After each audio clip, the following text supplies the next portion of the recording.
आज का आज का सत्र शुरू करते हैं हमने हमारी मंगलाचरण प्रार्थनाओं के साथ। ओम अज्ञानतिमिरन्धस्य ज्ञानञ्जलाशलाकया चक्षुरुन्मिलितं येन तस्मै श्रीगुरुवे नमः। श्रीचैतन्यमनोभीष्टं स्थापितं येन भूतले स्वयं रूपा कदा मह्यं ददाति स्वापदान्तिकं। वन्देऽहं श्रीगुरो श्रीयुतपदकमलं श्रीगुरुन् वैष्णवंश्च श्रीरूपं साग्रजातं सहगणरघुनाथान्वितं तं सजीवं साद्वैतं सावधूतं परिजनसहितं कृष्णचैतन्यदेवं श्रीराधाकृष्णपदान् सहगणललिता श्रीविशाखान्वितांश्च। हे कृष्ण करुणा सिंधु दीनबंधु जगतपते गोपेश गोपिका कांता राधाकांता नमोस्तुते।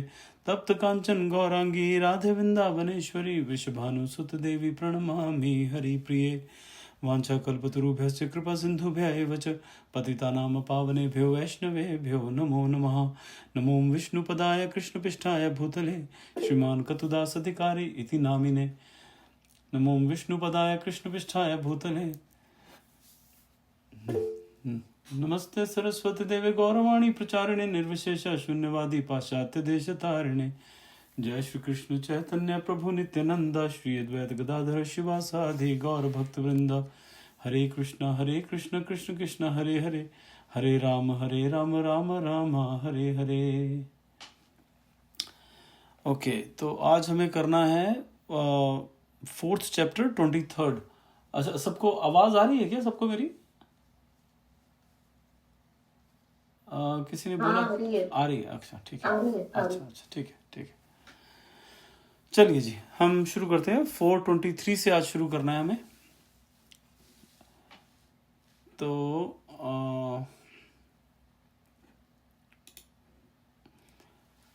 पहले 422 में देखते हैं। अब चौथा जो हमारा ये चैप्टर है ये है दिव्य ज्ञान के ऊपर। तो इसमें भगवान क्या बोल रहे हैं? अर्जुन को कह रहे हैं कि जो स्वतः होने वाले लाभ से संतुष्ट रहता है, जो द्वंद्व से मुक्त है और ईर्ष्या नहीं करता, जो सफलता तथा असफलता दोनों में स्थिर रहता है, वह कर्म करता हुआ भी कर्म कभी बंधता नहीं है। तो यह है एक तरह से अकर्म का एक हिस्सा कि जो द्वंद्व से मुक्त रहता है, क्योंकि ये पूरी जो जगत है इसमें द्वंद्व है। अगर अच्छा है तो बुरा है, गर्म है तो ठंडा है, दुख है तो सुख है।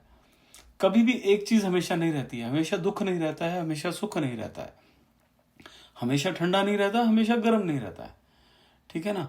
तो कभी हमेशा छाया नहीं रहती, हमेशा धूप नहीं रहती। तो कहते हैं ये द्वंद्व है इस जगत में।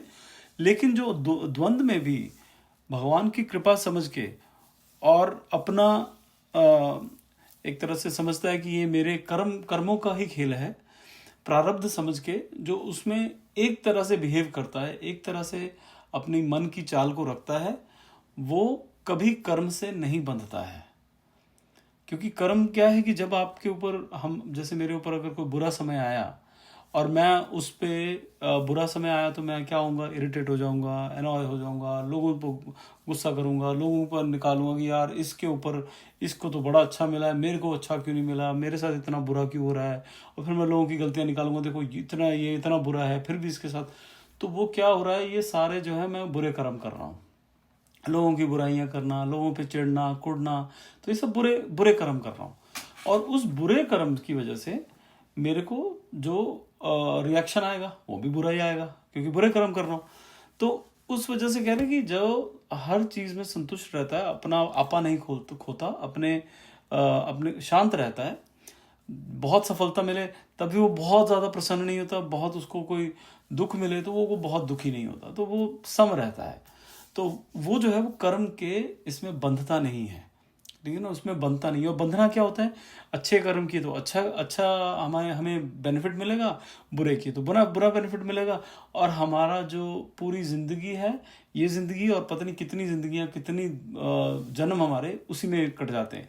कभी हम अच्छे कर्म भुगतने के लिए आते हैं, कभी हम अपने बुरे कर्म भुगतने के लिए आते हैं। और हमें क्या है? उनसे परे जाना है, ये कर्मों के खेल से परे जाना है। अच्छा, आगे बात करते हैं 423। गतसंगस्य मुक्तस्य ज्ञानावस्थितचेतसः यज्ञायाचरतः कर्म समग्रं प्रविलीयते। जो पुरुष प्रकृति के गुणों के प्रति अनासक्त है और जो दिव्य ज्ञान में पूर्णतया स्थित है उसे उसके सारे कर्म ब्रह्म में लीन हो जाते हैं। कहते कि जो पुरुष प्रकृति के गुणों के प्रति अनासक्त है, प्रकृति के गुण कौन से हैं? सत्व गुण, राजस गुण और तामस गुण। वो कहता है उनसे अनासक्त है, उसमें उसकी कोई आसक्ति नहीं है। तामस गुण क्या है? कि किसी को मारने की इच्छा, कि मैं बस इसको नीचे गिरा दूं, उसको इतना ऊंचा कैसे चढ़ गया, ये इतना इसकी फेमस कैसे हो गया उसको, तो ये तामस गुण हो गया। ऐसे ही राजस गुण है कि मैं कर गुजरूंगा, ये कर देंगे, वो कर देंगे, वो जो इन सब गुणों से जो अनअटैच्ड सा हो जाता है वो और जो दिव्य ज्ञान में पूर्णतया स्थित है। दिव्य ज्ञान ये जो हम पढ़ रहे हैं अभी, इन सब चीज़ों में कि भगवान कौन है, मैं कौन हूँ, मैं भगवान से मेरा रिश्ता क्या है, इस दिव्य ज्ञान में जो स्थित रहता है और जिसके सारे कर्म ब्रह्म में लीन होते हैं, मतलब सारा काम जो करता है वो भगवान के लिए करता है। तो अगर हम जब ये बात करते हैं तो हमें ऐसा लगता है, हमारे मन में पिक्चर क्या बैठती है? एक भगवा रंग का किसी ने पहना है, क्योंकि अभी हमने कुंभ भी देखा है, तो भगवा कपड़े पहने हुए हैं, सिर में या तो बहुत बड़ी बड़ी जटाएं हैं, या उसने हाथ ऊपर रखा हुआ है, जब से बचपन से उसने हाथ ऊपर करके बैठा है, बहुत बड़ा बाबा है। हमें लगता है ये है ब्रह्म में जो लीन है। ठीक है ना? नहीं, ऐसा नहीं है। ठीक है, वो अपने अपनी तपस्या कर रहे हैं, वो कर रहे हैं, वो अपना तरीका है, लेकिन वो ही ब्रह्म में लीन नहीं है। ऐसा नहीं कह सकते कि हाँ किसी ने अगर हाथ खड़ा ऊपर करके खड़ा रहा है सारी उम्र, उसने फिजिकली बहुत ज़बरदस्त काम कर रखा है, बहुत बढ़िया, लेकिन हाँ वो ब्रह्म में लीन है, ये थोड़ी कुछ कह नहीं सकते, इसको ज़रूरी नहीं है उसके लिए। ठीक है, लेकिन चलो हम उस पर तो हमें नहीं पता है तो उसके बारे में नहीं बात करेंगे, लेकिन हम सिर्फ बताना चाहिए चाह रहा था कि क्योंकि जो जैसे योगा करते हैं, अब यहाँ पे यूएस में ऐसे ऐसे योगा करते हैं कि वो जो इंडिया में जैसे हमने देखा है कि शरीर को एकदम से घुमा फिरा दिया, ऐसे बहुत लोग करते हैं, लेकिन उसका मतलब ये नहीं कि उनको ब्रह्म का ज्ञान है, वो तो जिम्नास्टिक कर रहे हैं एक तरह से, उनको ब्रह्म से कोई लेना देना नहीं है। वो सिर्फ लोगों को योगा सिखाते हैं ताकि वो अच्छे से सुबह खा सके और अच्छी अपनी सेहत बना सके, अच्छी सी रीलें बना सके, अच्छे से लड़के लड़कियों को फंसा सके और लड़कियां जो लड़कियों को अट्रैक्ट कर सकें, बस, और कुछ नहीं है, उससे अलावा कुछ नहीं है, उससे ज़्यादा उनको कुछ नहीं लेना देना, वो ब्रह्मलीन नहीं है वो। तो ये वो हैं जो हमेशा वो आपको अपने में ही दिखेंगे कि अच्छा ये तो वैसे इसके बच्चे हैं, ये बच्चों को स्कूल लेके जाता है, बच्चे इसके कॉलेज में पढ़ते हैं, ये कॉलेज के लिए उनके पास जाता है, बच्चों से प्यार है, शादी कर, वो सब दिखता है, लेकिन वो उसमें आसक्त नहीं है। वो सब मान के चलता है कि ये भगवान की कृपा है, ये सब दिया हुआ भगवान का है, ये मेरे प्रारब्ध हैं कि ये मेरे बच्चे हैं, ये मेरी बीवी है, ये मेरे माता पिता हैं, इनकी मुझे सेवा करनी है, जो मेरा फर्ज बनता है, जो मेरी ड्यूटी है, मुझे वो करना है। लेकिन ये हमेशा मेरे साथ नहीं रहेंगे। हमेशा मेरे साथ कौन रहेगा? ब्रह्म। हमारा बेस्ट फ्रेंड कौन है? ब्रह्म। ये जो आपके पति हैं या पत्नी हैं, जो आपके बच्चे हैं, आपके माता पिता हैं, भाई बहन बंधु जितने भी हैं, ये पिछले जन्म में कोई और थे, इस जन्म में कोई और हैं, इस जन्म में ये लोग हैं, अगले जन्म में कोई और होगा। और इनमें से अब जैसे मेरी बेटी है, वो बेटी किसी जन्म में मेरी माँ रही होगी, किसी जन्म में मेरी पत्नी रही होगी, किसी जन्म में मेरी सखी रही होगी, किसी जन्म में वो अलग अलग रोल लेके आते रहते हो, कई जन्म में, किसी जन्म में वो होगी नहीं मेरे आसपास कहीं पे। तो ये कहाँ से, कर्मों से कैसे बंध बांध के हम लोग साथ में इकट्ठे हो जाते हैं। लेकिन ये सारा जो है हम साथ में एक तरह से कोई परमानेंट नहीं है, हम लोग पक्का नहीं है कि ये हमारे साथ रहेंगे नहीं रहेंगे। 7 जन्मों का हम वचन जो करते हैं, जो जी पति पत्नी का, वो पक्का नहीं है, कुछ भी होगा नहीं होगा। एक चीज पक्की है, ब्रह्म आपके साथ है, कृष्ण आपके साथ हैं हमेशा, वो देख रहे हैं वहां से दूर से। एक मैं शायद पिछली बार भी एग्जाम्पल दे रहा था कि पता नहीं यहाँ दिया था किसी और क्लास में, कि हम बच्चों को, जैसे मैं यहाँ पे कई बार क्या, बच्चों को जब छोटे होते थे उनको खेलने के लिए प्ले एरिया में ले गए। अब प्ले एरिया में ले गए, वहाँ पे हम जाते तो क्या होता है, बच्चे देखते पागल हो जाते हैं, उनको बाकी बच्चे देखते हैं, वो कहते माँ बाप तो भूल जाते हैं माँ बाप को, वो बच्चों के साथ खेलना, इधर खेले उधर खेले, उधर खेले इधर खेले। जब बाकी सब बच्चे चले जाते हैं या वो थक जाते हैं, फिर वो आ जाते हैं, फिर वो माँ बाप ढूंढते हैं कि मेरी माँ कहाँ है, मेरा बाप कहाँ है। हमारी हालत एग्जैक्टली वैसी है। हम क्या है? हम हैं वो बच्चे, और माँ बाप इस स्टोरी में कौन है? कृष्ण। ठीक है, हमें दिखे बच्चे अपनी उम्र, हमें लगा नहीं हमें भगवान, हमें माता पिता नहीं चाहिए, हमें वो बच्चे चाहिए, हमें उनके साथ खेलना है। हमने खेला, धीरे धीरे देखा सब छोड़ के चले गए, या हम थक गए, खेल खेल के थक गए, फिर देखा यार अब आनंद नहीं आ रहा, फिर हमें माँ बाप याद आए। वो क्या है? भगवान। हमारी जब तक वो स्थिति नहीं आती है तब तक हमें भगवान की इच्छा नहीं होगी, और जब इच्छा करेंगे भगवान आएंगे। सिंपल सी बात है, जब आप इच्छा करेंगे अब आएंगे। अच्छा, भगवान क्या करते हैं ना, जब आते हैं ना पहली बार आते हैं, आपको शुरू में ना बहुत कुछ दिखाएंगे, देख मैं ऐसा हूँ, मैं ये करता हूँ, बड़ी आपके साथ शैतानियाँ करेंगे, और आपको दिखेगा भगवान है, और फिर एकदम से वो सब गायब हो जाएगा। जब आप बढ़ते रहेंगे ना, वो करते रहेंगे एकदम गायब हो जाएगा। फिर आप देखोगे यार ये क्या हुआ, पहले तो मुझे भगवान कभी सपने में आ जाते थे, कभी मुझे ऐसे ऐसे इंडिकेशंस देते थे, अब क्यों नहीं आ रहे हैं? क्या भगवान मेरे से नाराज है? नाराज नहीं है, वो खेलते ऐसे हैं, उनका काम ही वो, उनका तरीका ही ये है। उन्होंने गोपियों को छोड़ा, वो कहते हैं गोपियों को छोड़ा ताकि गोपियां मुझसे और प्रेम करें, क्योंकि सबसे स्ट्रांग जो प्रेम होता है ना, वो होता है विरह का प्रेम। जो साथ में रहते हैं वो प्रेम इतना स्ट्रांग नहीं होता है, जो दूर रहते हैं, जो दूरियां होती हैं, उसमें जो प्रेम होता है वो सबसे स्ट्रांग होता है। उसमें जो एक दूसरे को मन से जो कनेक्ट होता है ना, वो सबसे ज़्यादा होता है। ठीक है ना, आप सब काफ़ी अच्छी उम्र वाले हैं, आप सबको ये पता ही होगा कि जो दुख होता है वो ज़्यादा स्ट्रांग होता है। जब दुख में आप किसी को याद करते हो वो बहुत स्ट्रांग होता है। वो सामने हो तो शायद आप इतना 5 मिनट याद करके उसके बाद उसको 5 मिनट प्यार करके बाद में एक गाली गलौज कर रहे हो एक दूसरे के साथ, लेकिन जब दूर है तो आपको बस याद ही आती है, अच्छी याद ही आती है, आप बहुत ज़्यादा भावुक होते हो। तो भगवान ऐसे काम करते हैं, भगवान ये सब करते हैं। ठीक है। अच्छा, तो दूसरा इसमें एक क्या है, एक चीज़ जो इसमें बताई गई है बड़ी अच्छी है, भगवान प्रभुपाद जी ने इसमें अपने भावार्थ में बताया है।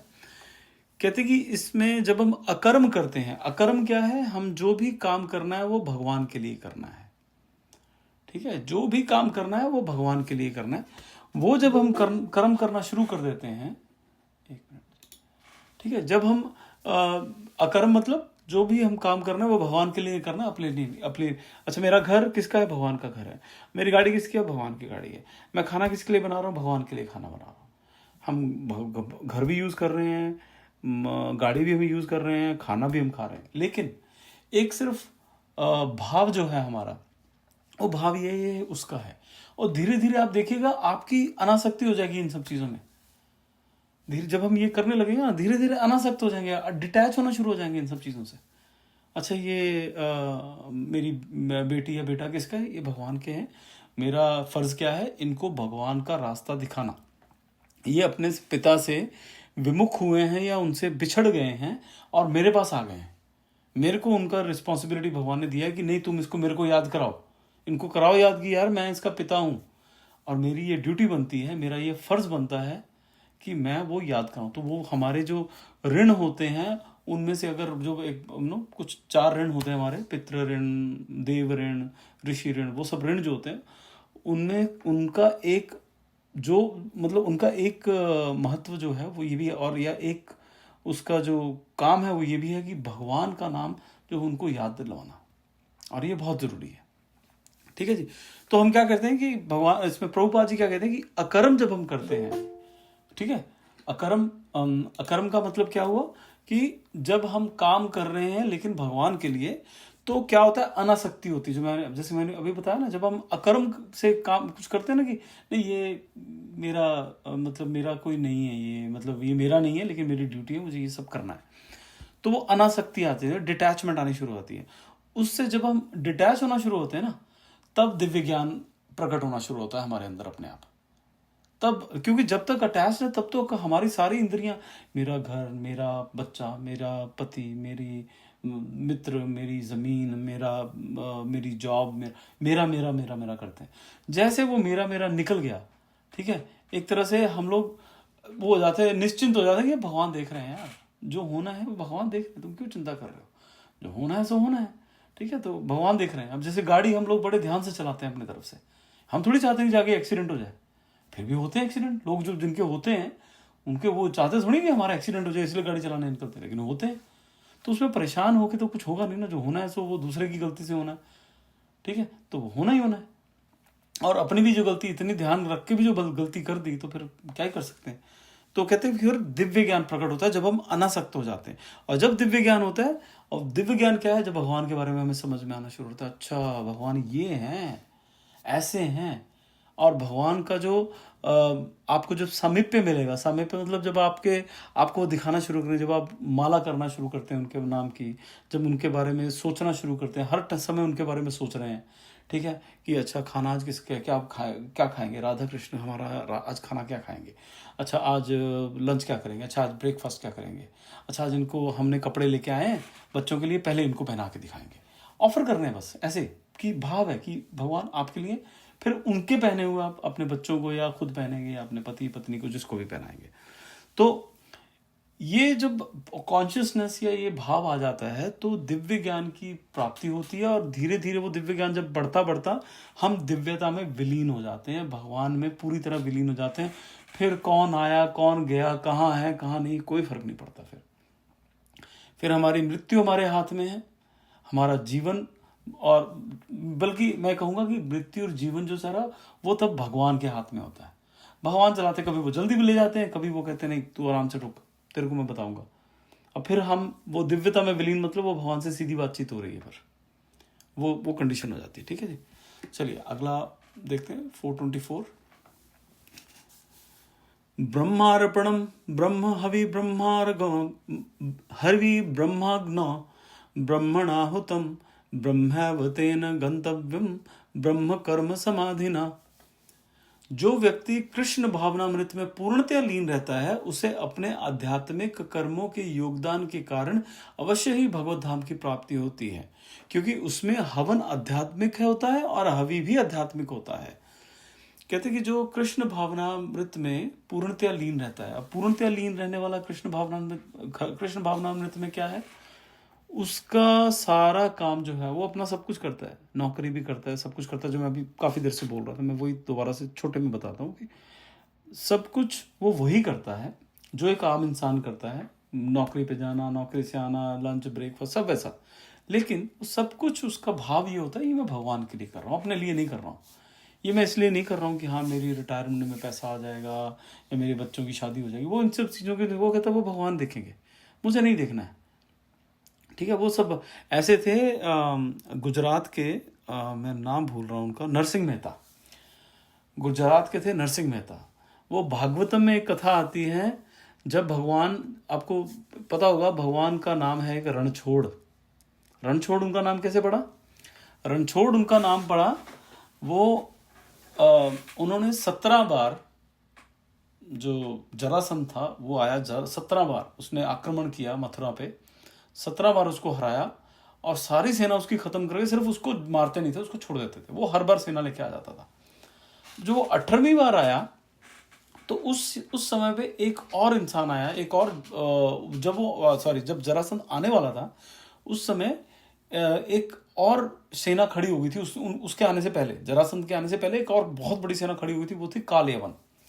वो काल यवन जो था उसको, वो बहुत शक्तिशाली था, और वो ढूंढता यार मेरे को कोई तगड़ा, मेरे जैसा तगड़ा जिससे मैं युद्ध कर सकूं, कोई चाहिए। तो जाके जो नारद जी हैं, नारद मुनि जी, उन्होंने जाके उंगली कर दी उसको उसको बोला जाके कि अरे अगर तुम्हें ऐसा चाहिए तो सिर्फ एक ही है जो तुमसे युद्ध कर सके, जो बहुत सबसे सके, ऐसा नहीं कि जो उससे युद्ध कर सके, जो सबसे शक्तिशाली है। कहते कौन? कहते कृष्ण और बलराम। वो अपनी सेना लेके आ गया, कहता मैं तो जीतूंगा उसको। वो आके खड़ा हो गया, और उस समय पे भगवान ने फिर ये निर्णय लिया था कि नहीं, हम लोग द्वारका चलते हैं, इनको द्वारका भेज देते हैं। रातों रात उन्होंने द्वारका में महल भी खड़ा करवा दिया, और रातों रात उन्होंने सारी जनता को भी भेज दिया, और खुद दोनों चल के बाहर आ गए। और बाहर आए, और क्या हुआ, बाहर आके भी क्या किया, काल यवन के सामने से भागते हुए निकल गए। काल यवन को समझ में नहीं आया, यार मेरे को तो ये बोल रहा था, नारद जी बोल रहे थे कि ये तो बहुत ही शक्तिशाली है, ये भाग क्यों रहा है मेरे से? और वो पीछे पीछे भागा, और पीछे पीछे बहुत गालियां निकालता हुआ बोलते, अरे तू तो बहुत बड़ा ये मेरे को बताया नारद मुनि जी ने, तू तो बहुत बड़ा योद्धा है, तूने इतने लोगों को मारा है, और तू ये क्या कर रहा है, बहुत बेइज्जती वाली बात है, तू क्या कर रहा है, क्यों भाग रहा है? ठीक है, और वो भागते रहे, और भगवान चले गए एक गुफा में गए, और वहां पे एक व्यक्ति सो रहा था। भगवान ने जोर से मारी उसको लात, और खुद साइड पे जाके छुप गए। वो, और पीछे से जब वो पीछे छुपे, अब पीछे से ये काल यवन आ गया, अंदर आया उस गुफा में, और वो जो व्यक्ति था जो सोया हुआ था, जिसको भगवान ने लात मारी, वो उठ गया, उसने देखा किसने लाया, तो उसको लगा, उसने वो उठ गया, वो जैसे ही उठा उसकी आंखें खुली, उसकी आंखों से ऐसी अग्नि निकली, काल यवन वहीं जलकर भस्म हो गया। और वो उसका नाम था, वो जो व्यक्ति सोया हुआ था उसका नाम था मुचुकुंद।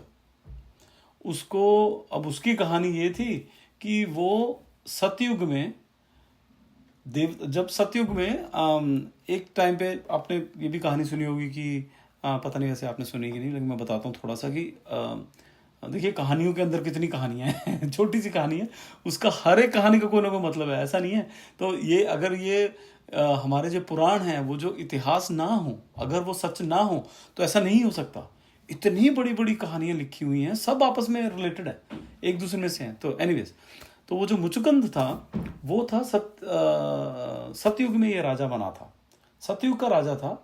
और सतयुग में उसने क्या किया था कि जो राजा महाराजा थे, सॉरी जो देवता थे, उस समय इंद्रदेव को श्राप मिला था, इंद्रदेव को च्युत हो गए थे, मतलब वहां से अपने सिंहासन से च्युत हो गए थे, तो वो निकल गए थे। अब क्या हुआ कि यार अब वहाँ पे लड़ाई हुई इनके साथ, जो असुर थे, तो उनको समझ में ना आया कि यार हम किसको राजा चुने। तो उन्होंने, आई थिंक मैं गलत बोल रहा हूँ, नहीं ऐसा नहीं कि उनको उस समय उनके पास कोई सेनापति नहीं था, क्योंकि ये, हाँ सेनापति नहीं था, इंद्रदेव जी तो थे, सेनापति नहीं था उनके पास। सेनापति उस बाद में आए ये कार्तिकेय जी, लेकिन उस समय पे जब तक कार्तिकेय जी नहीं थे इनके पास सेनापति था, तो ये कुछ ना कुछ इधर उधर से कोई ना कोई लेके आते थे। तो उस समय इनको लड़ाई लड़नी, तो बोले कि किसको लेके आए, तो इनको फिर बताया गया मुचकुंद जो है बहुत ही महान राजा, इससे करो। तो मुचकुंद ने उनकी सेना का वो लीड किया था इनकी सेना को, और युद्ध जीत लिया। लेकिन उस चक्कर में उनको बहुत दिन सो नहीं पाए है। तो जब जीत लिया तो देवता बड़े खुश थे, देवता बोले कि यार आप बताओ आपको क्या चाहिए। कहते मुझे ना सोना चाहिए, मुझे ऐसा वरदान दो कि मैं सोऊं, मैं तसल्ली से सो लूँ, मैंने ना सो के नहीं देखा है, कितने महीने हो गए मैंने सोया नहीं है, तो मुझे बस वरदान दो। कहते ठीक है आपको वरदान दिया, आप सो, इस गुफा में सो जाओ, और जो आपको उठाएगा, और जिसकी मतलब जो उठाएगा, जो जिसकी नज़र आप पे जिससे उठोगे, जिस पे आपकी नज़र पड़ेगी वो जल के भस्म हो जाएगा। तो ये भगवान ने जो रणछोड़ बने ना, तो रणछोड़ दो तरीके से, एक तो यहाँ पे बने रणछोड़, छोड़ के गए और लात मारी, उसने आंख खोली, वो काले यवन को जला दिया। अब उसकी भी कहानी है कि काले यवन को ऐसे ही क्यों मरना था, उसकी अलग कहानी, वो चलो छोड़ देते हैं उसको। तो वो जले, और बाद में भगवान ने उसको दर्शन दिए मुचकुंद को। मुचकुंद ने कि आप कौन है, तो वो बोले कि मैं तुम, उन्होंने अपना जो चतुर्भुज रूप है वो दिखाया, तो वो बहुत ही निहाल हो गया कि अरे मेरे को तो भगवान मिल गए। तो चलो एनीवेज, तो उसके बाद वो चला गया। उसके बाद भागवत में बताते हैं कि मुचकुंद जो है वो पहाड़ियों में, हिमालय में चला गया तपस्या करने के लिए। अच्छा, जो रणछोड़ की बात मैं खत्म करूं, तो रणछोड़ कैसे, उसी दिन जब ये कालेवन, उसके बाद वो वापस आते हैं भगवान, और वो और बलराम जी दोनों मिलकर सारी कालेवन की जो सेना उसको खत्म कर देते हैं। उतने में आ जाते हैं अपने ये जरासंध जी, जरासंध आ जाता है, वो घेर लेता है पूरा इसको। अब कहते हैं यार इससे लड़ना है, तो अब वो भागते हैं, वो इतनी तेज भागते हैं कि बिल्कुल जो वहां पे पर्वत होता है, पर्वत के ऊपर चढ़ जाते हैं। ये पर्वत को घेर लेते हैं, ये पर्वत में लगा देते हैं आग, जो पहाड़ है उसमें लगा देते हैं आग, पूरे जल जो सब कुछ है वो बुरी तरह से जल रहा है, किसी के बचने का कोई मतलब चांस ही नहीं है। लेकिन ये दोनों भाई ऊपर से छलांग लगाते हैं, कोई पता नहीं बहुत, कहते मुझे एग्जैक्टली याद नहीं, लेकिन बहुत 60-70 फीट इतना कुछ ऊपर था, वहां से छलांग लगाते हैं। और ऐसा इनकी लीला होती है कि किसी को पता ही नहीं चलता कि उन्होंने छलांग लगा के निकल गए वहां से। उनको लगता है इन्होंने मार दिया कृष्ण और बलराम को, दोनों को पहाड़ी में जला के मार दिया, लेकिन वो निकल गए वहां से। तो इन दो वजह से इनका नाम पड़ा रणछोड़। ठीक है, अच्छा अब वापस आते हैं अपना जो मैं बताना चाह रहा था। अब आते बात नरसिंह मेहता। नरसिंह मेहता कौन है, इनका पिछला जन्म जो था वो थे यही मुचुकुंद, जिनकी आंखें खुली थी और जिससे काले यवन की मृत्यु हुई थी, जिन्होंने देवताओं के लिए युद्ध किया था सतयुग में। तो ये बन के आए नरसिंह मेहता, जो कि बहुत बड़े भक्त थे। ठीक है, अब मैं एक्चुअली बात कर रहा था किसकी, कि जो एक कृष्ण भावनामृत लोग इंसान है, वो अपना सब कुछ जो है भगवान के नाम पे कर देता है। ठीक है, तो भगवान के वो ध्यान नहीं देता है कि हाँ मैंने बच्चों का ध्यान रखना है, या मेरी रिटायरमेंट का क्या होगा, बच्चों की शादी कैसे होगी, बच्चों की पढ़ाई कैसे होगी, वो ये सब वो कहता है भगवान चला रहे हैं, उसका सारा कुछ भगवान चलाते हैं। तो ये जो नरसिंह मेहता है, इसकी अगर आपको समय मिले आप यूट्यूब में डालिएगा, इसकी पूरी कथा है, इसकी पूरी जीवनी है। इनकी नरसिंह मेहता जो है गुजरात के थे, भगवान के बहुत बड़े भक्त थे। भगवान में ने मेरे ख्याल से मुझे एग्जैक्टली याद नहीं, कोई इनकी पूरी जीवन में 50 से ज़्यादा बार खुद आके, 50 या 56 ऐसा कुछ है, 56 है शायद, खुद आके उन्होंने हेल्प किया। और नरसिंह मेहता को बहुत पुराने नहीं है, 200-300-400 साल पुराना ही है, इसको बहुत पुराना नहीं है। उन्होंने, भगवान ने खुद आके उनकी मदद की। एक बार ऐसा हुआ कि नरसिंह मेहता जी के घर में श्राद्ध था और बहुत गरीब थे, उनके भाई बहुत अमीर थे, बाकी सारा परिवार अमीर था, खुद अमीर नहीं थे। क्यों? क्योंकि सारा दिन भजन में लगे रहते थे, भजन गाने का बहुत शौक था उनको, भजन गाते थे, नए नए गीत लिखते थे भगवान के लिए। अब वो उनको भेजा गया, यार कहते कि श्राद्ध करना है, भाई ने उसको निकाल दिया था कि नहीं, मैं तेरे लिए श्राद्ध, हमारे पिता का श्राद्ध मैं अलग करूंगा, तू अलग कर, तू मेरे श्राद्ध में नहीं आएगा। तो वो करने लगा। अब पीछे से किसी ने शरारत की, सारे गांव के जो ब्राह्मण थे सबको बोल दिया कि भाई नरसिंह मेहता के घर में ये है, श्राद्ध है, आज वहाँ पकवान मिलेगा, सब आ जाओ। अरे वो इंसान, फक्कड़ इंसान, वो एक ब्राह्मण को खाना नहीं खिला सकता, वो पूरे गांव के ब्राह्मण, वहाँ पे कोई 150-200 ब्राह्मण जो वो पहुँचने वाला है वहाँ पे, तो वो उसकी बेइज्जती करने के लिए एक तरह से किया गया था। अब इसने कहीं से मांग के सामान तो ले आया, घी रह गया। वो कहता है यार घी किससे लेके आऊँ? अब घी लेने गए, अगेन बहुत इंटरेस्टिंग कहानी है, लेकिन घी लेने गए, खैर किसी ने दिया नहीं, मैं छोटे में बताता हूँ, घी लेने गए किसी ने नहीं दिया। बड़ी दूर चले गए तो एक ने, किसी ने कहा कि उनको, वो जानते थे इनको, तो उन्होंने बोला कि मैं घी तो दे दूंगा, लेकिन आपको बदले में, वो कहता मैं आपको पैसे दे दूंगा। नहीं, मैं कहता मेरे को पैसे नहीं चाहिए, आप घी ले जाओ, पैसे नहीं चाहिए, आप सिर्फ मेरे को भजन सुना दो, 1-2 भजन सुना दो भगवान के। वो बड़े खुश हुए, यार भजन सुना दो, ये तो मतलब इससे अच्छा तो कुछ हो ही नहीं सकता। वो जी लगे भजन सुनाने। वो जब लगे भजन सुनाने, उनको कोई होश नहीं कि क्या समय है क्या नहीं है। वो वहाँ पे 8-10 घंटे तक आंख बंद करके करताल हाथ में लिए वो भजन ही गाते रहे, 8-10 घंटे तक। उनको कोई होश नहीं कि क्या टाइम हुआ। अब पीछे से उनकी पत्नी वेट कर रही है कि भाई ये क्या हो रहा है।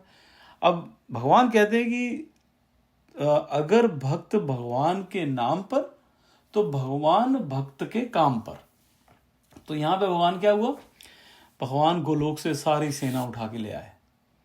वो उन्होंने वेश धारण किया, रूप धारण किया नरसिंह मेहता का, और पहुंच गए वहां पे उसके घर पे, और सारी अपनी टीम लेके आ गए। ठीक है, टीम मतलब सारे गोलोक से अपने यशोदा मैया, नंद सबको लेके आ गए। सब कहते कि यहाँ पे खाना बनाना है। वो कहती कि आपने इतना लेट कर दिया, इतनी देर से मैं वेट कर रही हूँ, खाना बनाना है, वो आने वाले हैं, कैसे होगा, इतना हमारे पास समय नहीं है। कहती तू, वो कहते नरसिंह मेहता जो भगवान थे, अब चिंता मत कर भाग्यवान, तू चिंता मत कर, अब देख तू खाना कैसे बनता है, देख मैं कितने हेल्पर लेके आया हूँ, तू बना तू खाना। वो लगे जी खाना बनाने। वो सारे उसके जो भगवान हैं, साथ में ये हैं रुक्मिणी देवी, और सब के सब वहाँ पे खाना बना रहे हैं। सब ने खाना बनाया, और जो बीवी है वो उनको खूब डांट रही है, नरसिंह मेहता को। ठीक है, जैसे बीवियों का होता ही है, बीवी वो खूब डांट रही है, उसको फटकार रही है कि इतना देर कर दिया, कब से लगा भेजा हुआ था, घूमते रहते हो, कीर्तन करते रहते हो, इधर उधर बस भजन सुना लो, आपसे कब से करना था, ये लेट हो गया है, तो चलो जी अब मैं किस में प्लेट किस में देंगे। तो वो कहते वो पीछे निकाल जरा, वो पीछे ना सोने की प्लेट्स पड़ी हैं। वो सोने की प्लेट, कहती सोने की प्लेट तुम्हारे पास, कहते एक मतलब लोहे का वो क्या कहते हैं, तवीज लेने के पैसे नहीं है, तुम सोने की प्लेट। वो देखा सोने की प्लेट, कहते सोने की प्लेट में खाना दिया। सोने की प्लेट, खैर ये कहानी किसी और से सुनी है, उसमें उनकी जीवनी में मैंने नहीं पढ़ा, लेकिन हाँ बड़ी इंटरेस्टिंग बन जाती है उससे। लेकिन हाँ ये था कि खाना बहुत ही स्वादिष्ट, कि वो जो जितने भी ब्राह्मण आए सबने खाना खाया, सबको लगा यार ये खाना तो ऐसा आज तक हमने खाया नहीं है, तो लग ही नहीं रहा कि यहाँ का खाना, ये तो ऐसा लग रहा है स्वर्ग लोक का खाना है या दिव्य लोगों का खाना है। और वाकई में दिव्य था वो। अच्छा, सब चले गए, सब ब्राह्मण आए, सब बड़े वाह वाह करते हुए चले गए। अब पीछे से हमारे जो नरसिंह मेहता जी हैं, ये तो अपना भजन में लीन। और बाद में जब थोड़ा सा होश आया 8-10 घंटे बाद, अरे बाप रे, मैं तो बहुत देर हो गया, मेरे को तो बहुत लेट हो गया, मेरे को तो वापस जाना है, मेरे को तो घी, फटाफट घी लिया, भागे। ठीक है, डर के यार बीवी बहुत डांटेगी आज, तो घर गए, बड़े डर के गए कि यार बीवी तो बहुत डांटेगी। जब अंदर गए, दरवाज़ा खटखटाया, उसने देखा सब खाली, सब कुछ।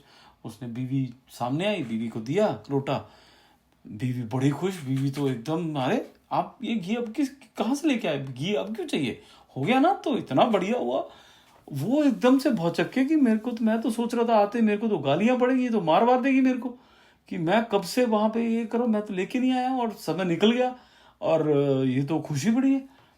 वो कहती कि आपने तो आज तो कमाल कर दिया, आज तो सारे गांव में हमारी बहुत ही प्रशंसा हो रही है कि क्या खाना खिलाया आपने, ये अरेंज कैसे किया, मुझे ये बताइए, कैसे ये सब इतने लोग आए, ये सब कैसे कैसे हुआ। वो समझ में नहीं आ रहा ये क्या बात कर रही है। कहता है ध्यान से बता तू क्या बोल रही है, मैं तो पिछले 6-7 घंटे से कीर्तन कर रहा था, मुझे तो पता ही नहीं, मैं तो अभी आया हूँ।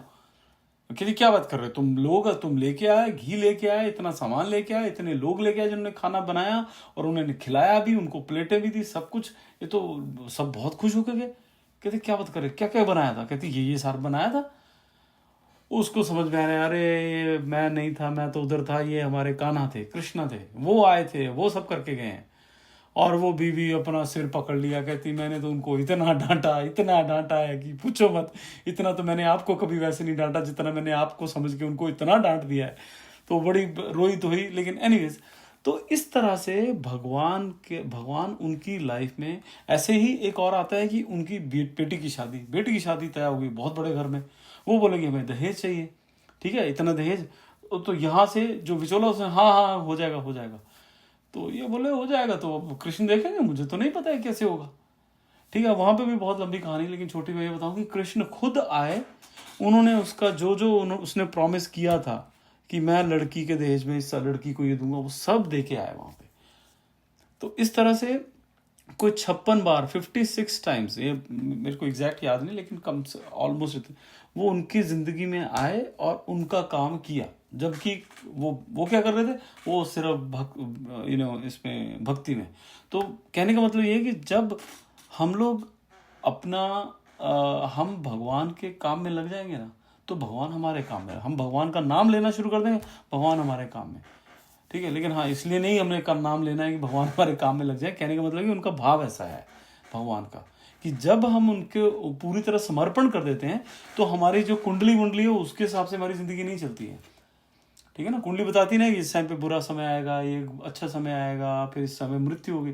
फिर कुंडली से कुछ नहीं होता है, फिर भगवान चलाते हैं।